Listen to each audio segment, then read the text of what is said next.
Mövzularla dolu, sıx və keçilməz bir meşəni xatırladır.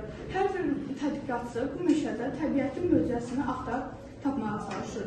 Bəli, kimyəvi dəyişimlər ideyası və kimyanın poeziyası Yusif Məmmədəliyevin həyatının işığı oldu. Hər şeyi dərk etməkdə olan həvəsi, iradəsi və inamı onu Moskvaya, elmin zirvəsinə aparan yola çıxartdı. Bir adam olan Atan Sacilər özünün elmə və zəhməti olan həvəsini uşaqlarına, anası Gülsüm xanım isə onlara el ədəbiyyatını və xalq mahnılarını sevdirmişdir. Ədəbiyyatı ürəkdən qavranan Yusif, müəllimi Əbdülvahabın yanına tez-tez gedib ondan oxumaq üçün kitablar alardı. 16 yaşında olarkən Yusif özdə dərs deməyə başladı.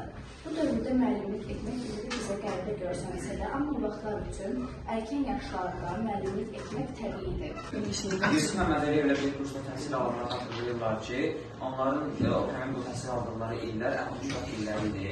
Onlar çox oxuyub, çox çalışırdılar. Onların özlərinə olan inam hissi heç onları tərk etmirdi. Ondan sonra Yusif Məmmədəliyev akademik Zorenskiy aspiranturasını bitirdikdən sonra kimya zavodunda işləməyə başladı. Lakin işləsə belə ürəyi həmişə Bakıda idi. İldə kimya elmləri doktoru və 1945-ci ildə Azərbaycan SSR Elmlər Akademiyasının akademikləri olmuşdur. Doktorluğun mövzusu burada aromatik karbohidrogenlə alkilləşməsi və desalkilləşməsi, dealkilləşməsi prosesi topluğun sintezi olmuşdur. Məmmədəliyev Amerika Birləşmiş Ştatları, Sovet İttifaqı, Macarıstan Xalq Respublikası və bir sıra ölkələrdə keçirilən qurultay və konqreslərdə iştirak etmişdir. O ilk dəfə benzolu propillə alkilləşdirmək üsulu ilə izopropil benzolun sintezi üsulunu işləyib hazırlamış. Bu da 2-ci Dünya Müharibəsində SSR aviasiyasının yüksək oktanlı benzinlə təmin olunmasına böyük şərait yaratmışdır.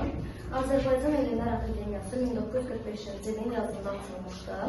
Yusif Məmmədəliyev buranın həqiqi üzvlərinin birinci tərkibinə daxil idi, amma onun hələ 40 yaşı olmamışdı. Yusif Məmmədəliyev Lenin ordeni, Qırmızı Əmək Bayrağı ordeni və bir sıra medallarına tərtib edilmişdir. Mənsinə görə universitet tələbələri elmi axtarışlara, tədqiqatlara cəlb olunurdular. Yusifin ilhamlı tələbəlikləri belə başladı. Kimya fənninə onun kitablara, qeyri-adi şeylərə və poeziyaya olan marağını öz içində ədirdi. Akademik Zelenskinin oğlu Andrey Nikolayski hatırlayır ki, Yusif onun ən sevgili tələbələrindən biri idi. O, Yusifə öz tələbəsi kimi yox, özünün əməkdaşı kimi, bir alim kimi baxırdı. Onun Yusifə olan məhəbbəti təkcə təhsil illərində yox, onun sonraki əməkdaşlığı və dostluq boyunca davam edir.